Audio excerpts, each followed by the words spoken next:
Hello, this is Joseph Schooland. I'm over here with Populi. I'm one of our account administrators, and we're going to get going here in just a couple minutes.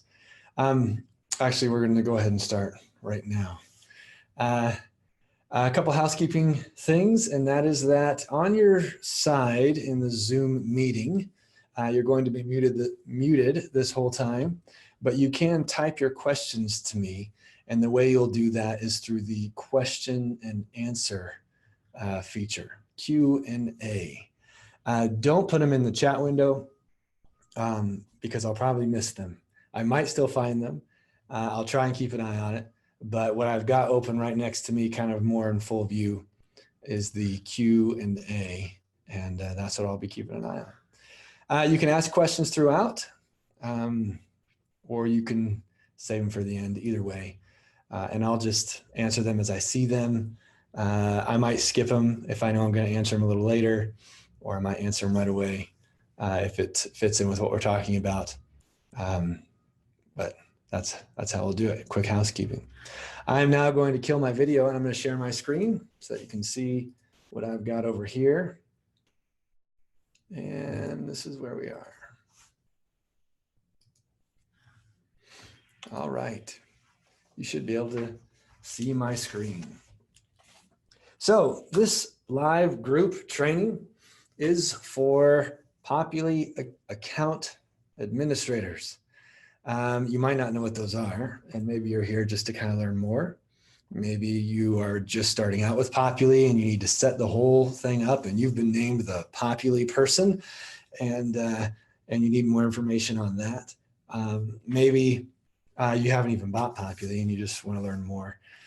All of those things are okay, but we're going to cover Populi Account Administrators.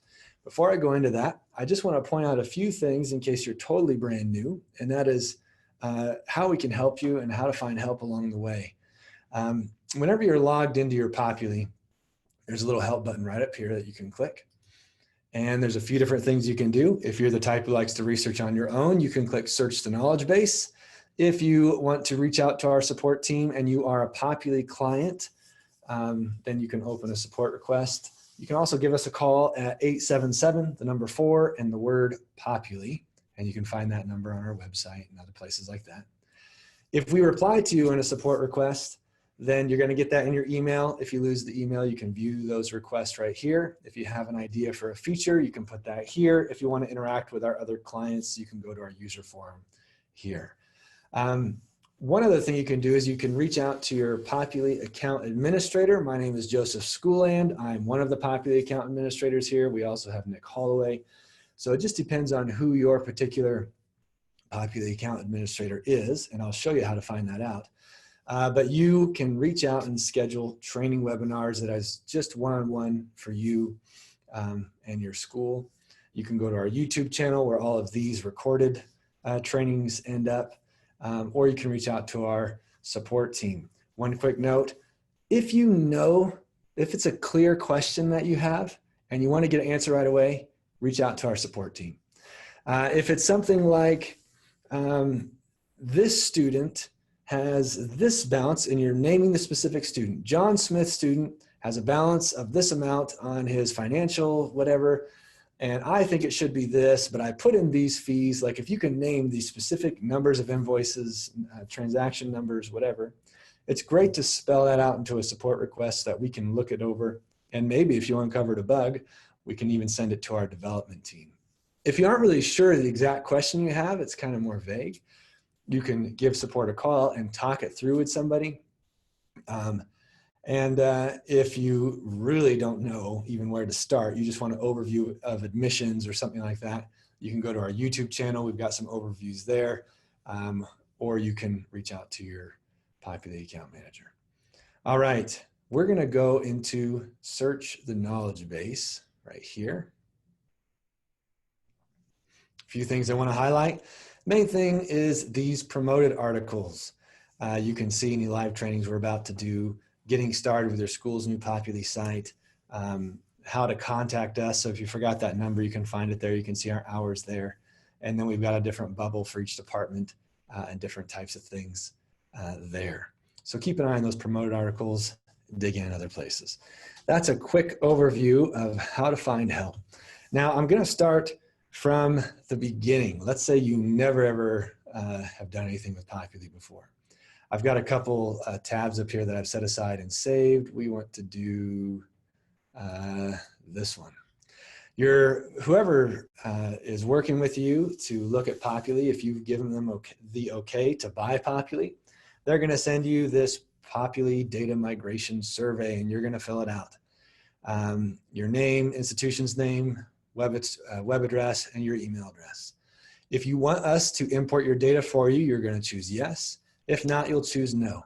If you choose no, it's going to delete a ton of questions, so you really don't have much to fill out. If you choose yes, we're going to ask you for just a description of your student information system that you want us to import, including the back end, which would be the database structure like Access or MySQL or SQL or something like that, and the front end, which would be the interface, and that's usually going to be the name of your vendor that you're working with. First year, the data was stored, just the information of what you want imported, how many students you had in the last month, how'd you hear about us? These are kind of more for fun, but that helps us have an idea of what you want us to do during the data migration process. You'll also notice along the way, we link you to our terms of service quite often. So let me go over that real quick. That's our main legal document. And it's not too long. If I scroll down here kind of somewhat slow, you see my bar over here. I don't know how many pages this is. I guess it seems kind of long. Probably about 10 pages maybe, if we could split this up into pages. So it's not like the 100-page terms of service that you checked I agree with when you signed up for Netflix or iTunes or the Apple Store or any of those kinds of things. It's short, it's manageable, and we also have these little this means that sections. Now technically, these are not legally binding. Our lawyers wouldn't allow us to put this in our own words. They've got to use their own legal speak, but we kind of do our best to just make it a little more readable. So in other words, it's okay for you to read the legal docs before you sign up with Populi. In fact, we expect everybody to do that. We also have an acceptable use policy. The terms of service is our relationship with you, the client, that is the school essentially. The acceptable use policy is more of our relationship with Populi and individual users. So you as an individual user can't try and hack our Populi and stuff like that. We have a privacy policy and we have a copyright policy. All of these things are in the terms of service, which we're at now, and the terms of service points to them. So even right here, acceptable use policy, we already have a link out to that one, but you can click around on those if you need to. All right, once you've submitted your data migration survey, if you haven't already read the terms of service, we're going to encourage you to do that probably a couple times along the way. And then once you are ready to, let's see, all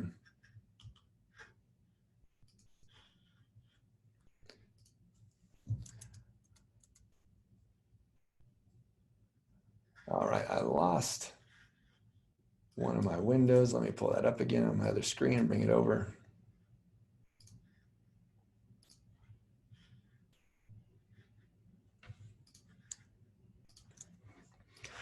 All right, once you've done that, once you've done our data migration survey, then the person who's working with you is gonna send you a Populi account setup form. And it will look something like this. And all you do is you click on this and it will give you our sign up sheet. Here you're gonna put in your name, email address, username, institution, the URL you wanna use, my school, something. It's always going to be .populyweb.com. So myschool.populyweb.com or your initials or whatever. We'll tell you if it's available or not. Do you need your data imported? Yes or no? And then finally, how are you going to pay us? And then again, we're going to link to the terms of service to make sure you're good to go there. Once you hit sign up, then you're going to be brought right in to your new Populi. We're going to give you a blank Populi right off the bat. All right. Okay. that's a quick, so how to find help. We went over the data migration survey. We're going way, way back. Now let's pretend you're using Populi. You've got your Populi set up. And I initially used the term Populi Account Administrator. I sometimes call it a PAA, my own little abbreviation there. PAA, what in the world is that? If you log into Populi and click on your name and then go to Account and Settings, you're going to land on this page. If you have this little gray account button right here and next to My Settings, then you are either a Populi Account Administrator or a billing contact. And if you click on that and see a bunch of other settings, then you're a Populi Account Administrator. So Populi Account Administrators are not a special role like an academic admin or a financial admin or a bookstore admin or those other admin roles that give you special abilities in certain sections of Populi. It really just gives you access to our account section, or more specifically, your account section. Most schools have 2 or 3 Populi Account Administrators.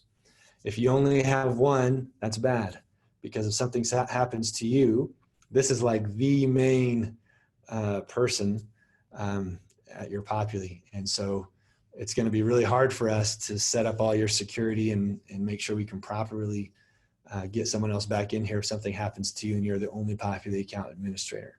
So it's very good to have 2 Populi Account Administrators.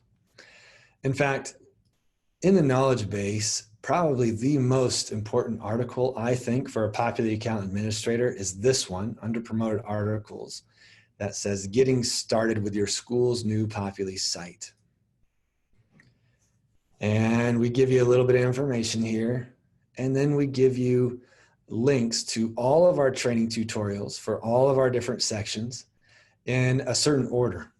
Populi admins are first, and you've got to go through that and make sure everything's set up properly. Academics is next, and you're going to have to make sure steps 1 through 6 are completed before you can move on, because academics is the heart of what Populi does.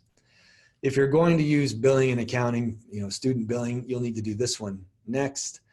And then after that, you can do whatever order you want. So that is the proper order. You might think, well, I'm a startup school. I just want to start with admissions. Well, yeah, but there's certain things in academics that need to be set up that admissions will use. For example, in admissions, if you're going to choose what program or degree or what entrance term, if you want to give those options to your leads, to your applicants, they need to previously be set up in academics. So again, academics is the heart of what Populi does. So you as a Populi Account Administrator are going to make sure the rest of the departments are doing these things in the right order. And for you particularly, this is your job, Populi admins. We've got about 6 steps here, and I'm going to go through these. We already went over this one, setting up your school's new Populi account, although there are just a couple things I want to zoom in on, and you can click on this link later and read about it.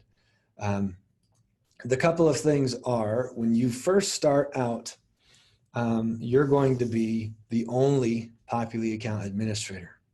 You should add a second one. And you can do that by looking under here. We're at Account, Account Settings, General Settings, over here under Security. And I can bring in whoever I want to add as a Populi Account Administrator.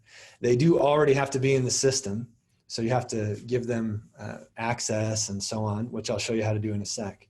But once they're in the system, then you can add them here simply by searching for their name and clicking on them. Once you've done that, scroll back up and hit Save Settings. That's how you add a second Populi Account Administrator, or so we've got about 5 here for this fake school. Then you're going to want to add a billing contact. Populi by default, if you're the one who set up your Populi account, will make you the billing contact. If you want to change that, you're going to go to Invoices and Payments, Payment Settings, and you're going to delete out whoever this is, and then add in somebody else. So I can delete that out, add in Mark Staff, and then hit Save Settings. Those are 2 very important pieces. I maybe should have done this first, but before I said adding people and adding users, I'm going to kill some of these. Let's use this. And we'll go ahead and log in using this account. Here's how you add a person to Populi. Go to admin, click add new person, and we can add them here. In fact, I can do, let's do Dr. John, goes by Johnny.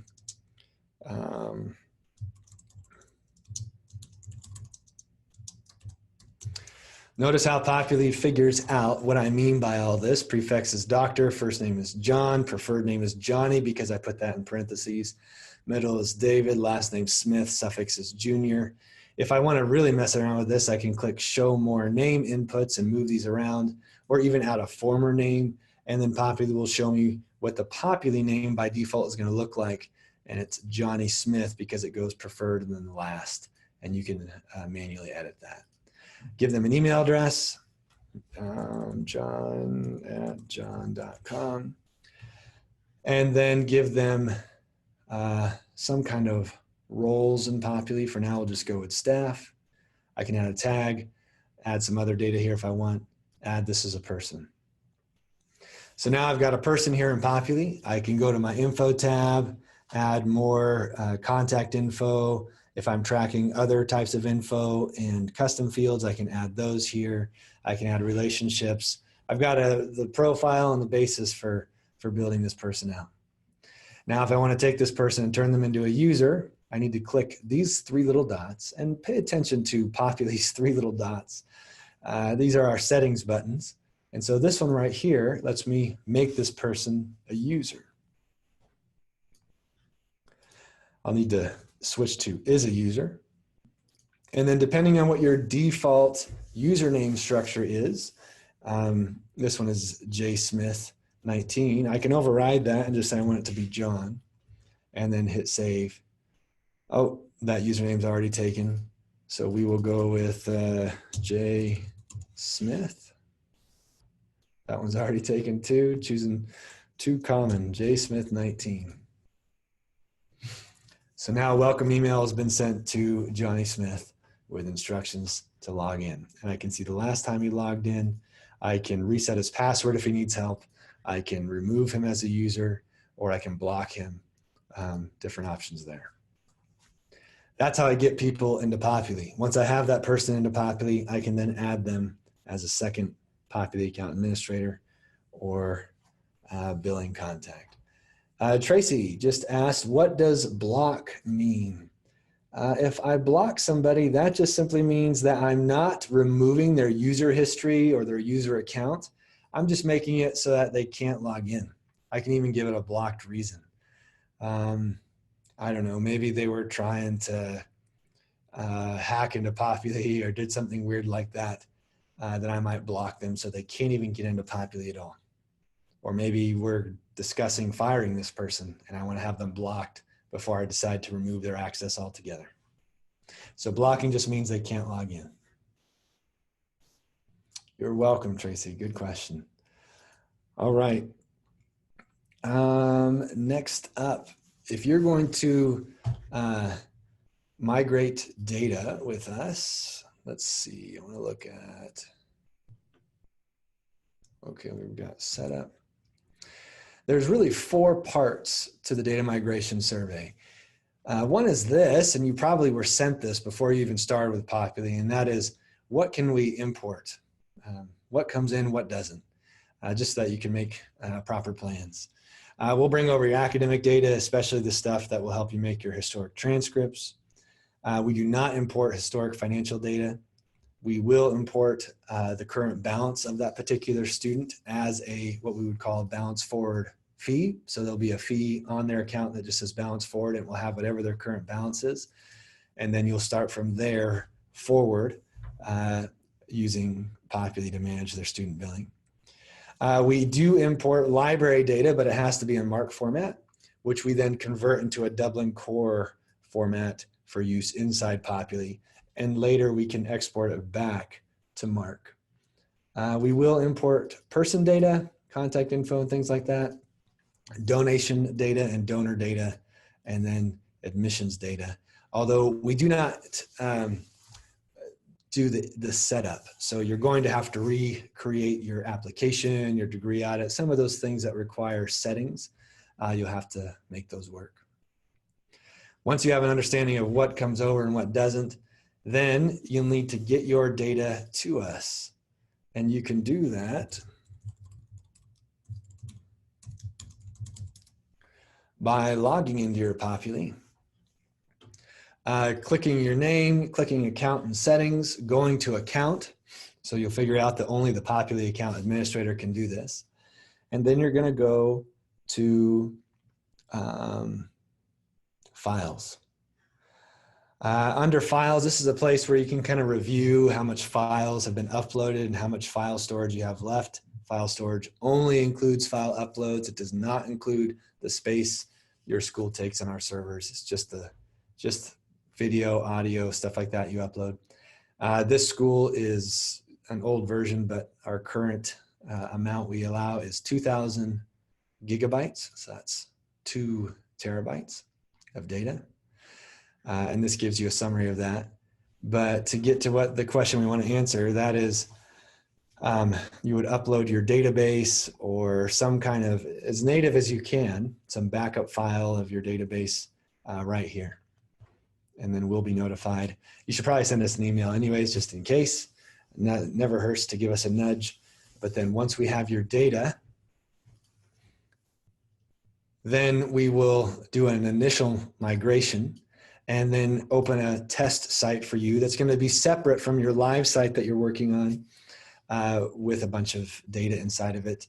And so you can do quality assurance on it essentially. And that's just a conversation. If everything looks great, then we're good to go. If you see that a field didn't come over or some fields came over that you thought you had deleted in your database, but somehow the way we read the database, it looked like it was undeleted or whatever, you just let us know. We'll fix it, show it to you again, and you give us a thumbs up or the thumbs down, and we keep on going like that. Tell us just how you like it. At the end of that data testing period, then we'll do a final import where you will upload one more copy of your data to your live site. We will import that into your actual live site, and you will be good to go. Along the way, even though you're kind of using two sites, you're going to be using the live site and the testing site. The live site will have no data in it. The testing site will have your data in it that you can do quality assurance on. You don't want to make any changes to your testing site because that's where your data is, and you're just sort of viewing it to make sure it's coming over properly. On your live site, however, you can go in and you can start building out your application, building out your tuition and fees settings. You can add your chart of accounts. You can set up how your degree audit's going to work. You can go through and make all those settings work so that when the data finally gets imported, then you're good to go. You don't have any more settings to work on. This whole process, by the way, takes usually about 2 to 4 months. All right, after you've done your data migration, and even along the way, actually, you can add the Populi SPF record to your domain. And this is another one of the articles that was on that initial list. And essentially, we just show you how to add it. And if in your text field it looks a little different, you can ask us questions and we can try and create some kind of something to enter into your text field.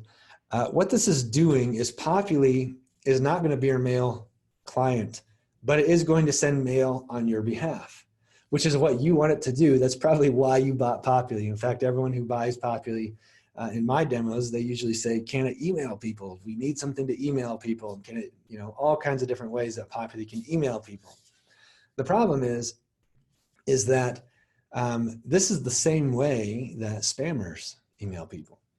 Spammer's not part of your email client, but they still send email and they make it look like it came from you or from some other trusted entity. So because it's done in a similar way, even though you're not a spammer and you're intending for it to work this way, you're going to need to make sure you tell your domain that this is good. What is happening here is something I want Populi to do. I'm not spamming people when I email from Populi. And that's what adding the SPF record does. All right, next step is a quick look. Let's look at a quick look at your high-level account settings. We've got account settings here. I'm not going to drill into each one of these, but we've got different customizations, security stuff. We will go back to the security one, appearance, some other integrations, single sign-on stuff, localization. We'll go back and look at that too. Populi does backups for you. We do a backup of your data every day, week, month. We have our own backup schedule. However, if you want to do your own backups, you can. Just hit request a backup, and you can request up to 1 backup every 24 hours. In fact, if you want to leave Populi, you can leave Populi at any time, and you can just hit request a backup, take your data and go. Just let us know that you're gone, and we'll turn your Populi off for you after you get your data. We already looked at files. You can look at different file type stuff. You can limit what types, how much file upload, the size that people can upload based on role. And this is where you're going to upload your data. Automations is something you guys can't see. This is a beta thing for our support team, but it helps us create notifications for you. So if you have a notification that you wish was in Populi, just let us know. Reporting. Here, we've got a master change log. So you can look and see what's been going on in the last 24 hours, or change the time frame, change the types, filter things. So if you're worried about someone screwing data up in your Populi, then you can come over here and see what changes have happened recently. You can also look at logins. I don't know if I have any here. Here we go. And it looks like they've all logged in successfully. You can see if it's unsuccessful, and we'll take a guess as to why. And then you can also see if your integrations are working properly. Finally, you can see your invoices. And each invoice is going to have, under invoice detail, the names of all your students, whether enrolled or auditing, so that you can see those. And obviously, this is not a true invoice because our base rate's $199. This is just fake data here. Tracy, there is no automations tab in any user account. This is something that you have to reach out to support to turn on. It's for notifications, but only we can do it. It's in beta mode. I'm not sure if we'll ever release it to regular users, just because it might be easy to screw up and get tons of random notifications all over the place. So you usually just say, hey, support team, I'd like a notification for this. When this happens, is that possible? And they'll dig into our automations to see. Candace, you asked about logo. So generally, if you want to add a logo to Populi, let's see, we want this under appearance. Then you can do a login screen logo, header logo, print logo. If you want them in your email signature, then you'll need to do that on a one-off basis. And let me show you how to do that right now.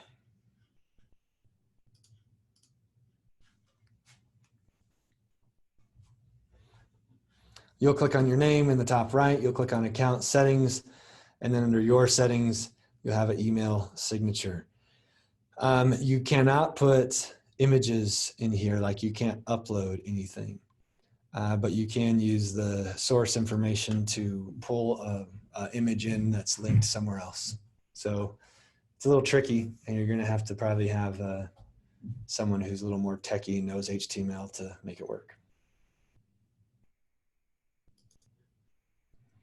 You're welcome, Candace. Good. Okay, so we looked at the settings at a high level. I apologize for bouncing back and forth between these two fake schools. I just have a little bit of data in each one that I prefer to highlight.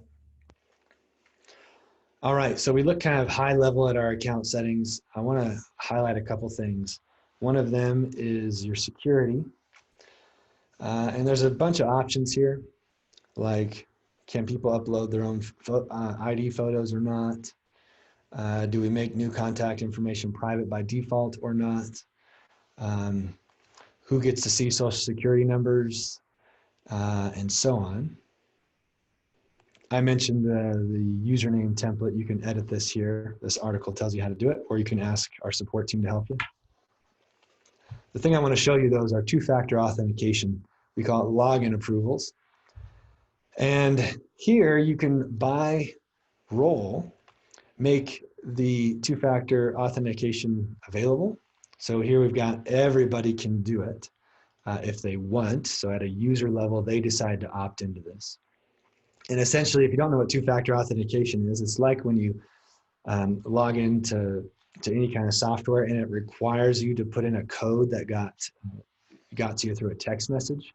So it's saying not only do you have to know your password, but you also have to be able to access a code that was emailed to you or texted to you and put that in too. So it's two different ways to authenticate you. So you can make this available so anyone who wants to can use it, or you can require it if you want. And so maybe for some of your high level folks, like your academic auditor, your academic admin and your financial admin, maybe you want to require it for anyone who has that role just to be extra secure, and then everyone else is okay. But you can decide how you want to do that. All right. Oh, by the way, and if you don't care about this at all and students are getting confused about it, you can always uncheck this box so that students don't even have the option to do two-factor. Just depends on what your student base is like. Finally, localizations. This lets you translate Populi into other languages. And I'm going to bounce back to this school because I think I have an example of this. But here I just click add a localization. I give it a name. I can really name it whatever I want, but you'll probably name it that particular language. And then I can base this off of some of our preset languages. English, of course, is here. We also have Spanish, French, German, Chinese, Portuguese, and Korean. So I could put one in here that's Chinese, and then I could choose a particular flag that will show up for this localization. And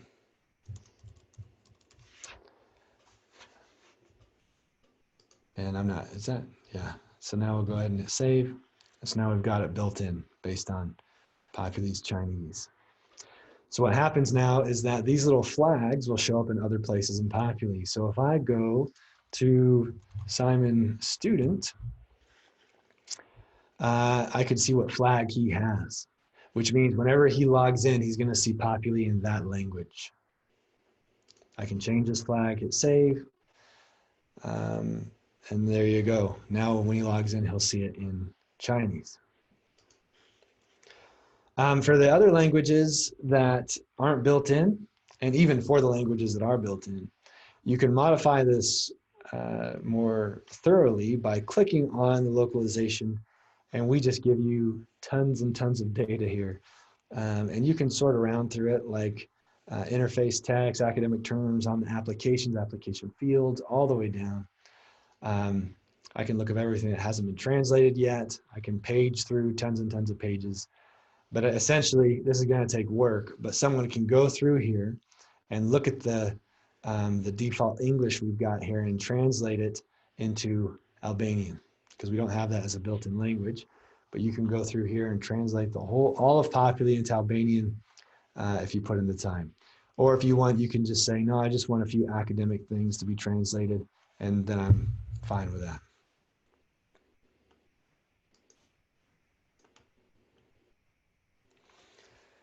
All right. That is all I have as far as Populi account admins go, high level. Any questions?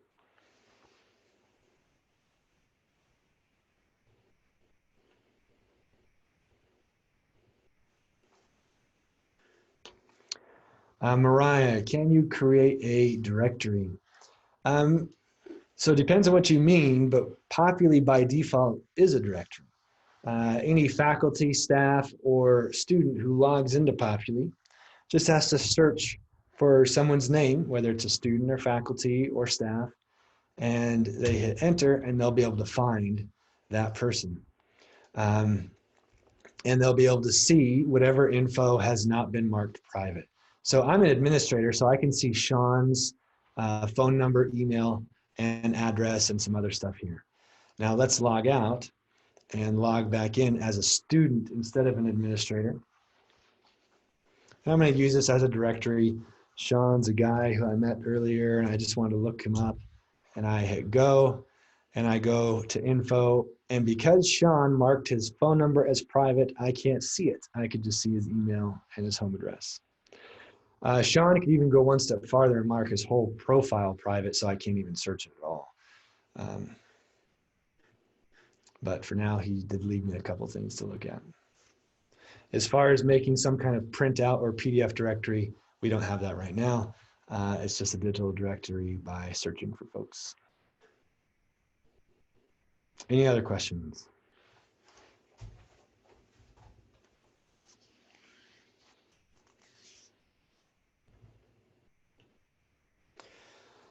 Mariah asked, can you search by the department if they don't know the name? Departments don't contain people. So you would not be able to search by department. Departments are ways to house things like courses. Courses can be split up by departments, but people cannot. So if someone doesn't know the name, but they're just trying to track somebody down.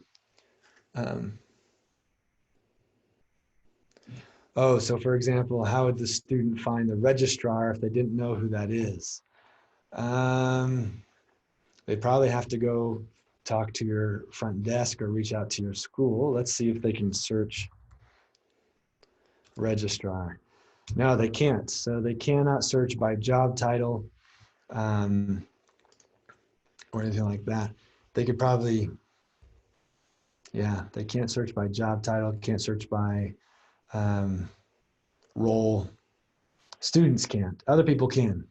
So if I was an administrator, I could search by registrar or those kind of things by role and see everyone who has those roles, but the student can't. So you're gonna have to maybe have a news piece right here that posts, you need any help, reach out to this person, or they're just gonna have to have some relationship with you.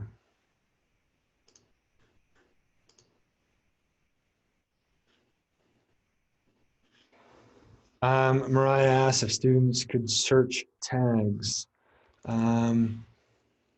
Nope, students cannot search tags. They can see tags, but they can't search them. I believe we keep it pretty bare bones for students because the goal is not really for a student to be able to search through any people. It's more if a student already knows somebody's name, then they'll be able to find them, but they're not going to be able to find somebody who they don't already know the name for. You're welcome, Mariah. Good questions. Any other questions before we wrap up?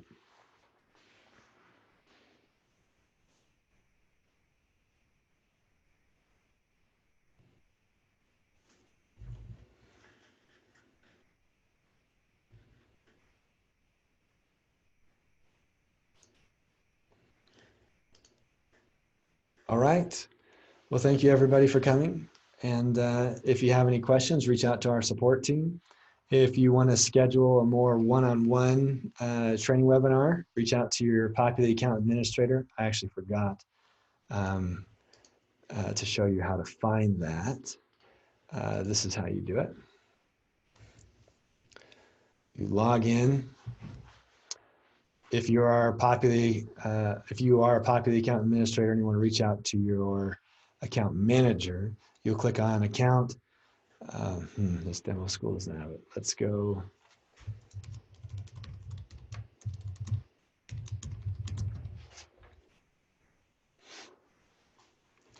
Once you're on account, you'll be able to see the information of who your Populi Account manager is. By the way, Brendan is nobody's Populi Account Administrator except for this fake school, so don't reach out to him. But you'll see who yours is. If you don't know, you can reach out to support and they'll tell you also. Candace asks, what's the difference between a course instance and a catalog course? I can answer that real quick, Candace. Let me go back over here.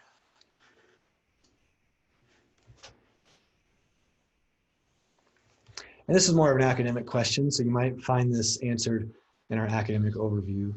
But a course, a catalog course is going to be any course you've ever offered, are offering now, or plan to offer in the future. So it's essentially a template for all your courses. And then a course instance is a course you actually put into a particular term. So I can choose whatever term I want here, and then I can add a course to that term. But I have to choose a course that already exists on my catalog.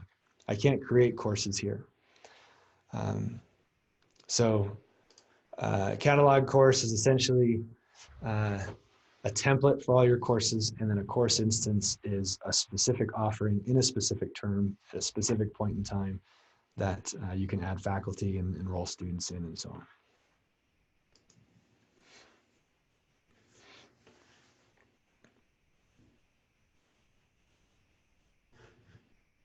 You're welcome, Candace. All right, I think we're good to go. Again, if you have any questions, reach out to our support team. If you want to connect with your account manager, you can do that, or check out our YouTube channel and look at some of those videos there. I think we also have some of those videos posted in our help system, or keep on coming to these things. I hope we're offering help in a variety of ways so that you guys can just choose your own adventure and get help in the best way that works for you. All right. Hello, Candace. Yes, these are offered regularly. If you want to see when the next one is, then open up your help window and look under promoted articles. Right now, we only have one scheduled out, but I'll probably schedule another one out for October and kind of keep them rolling about 2 at a time. Will be scheduled out. All right, take care, everybody. You're welcome, Candace. Bye.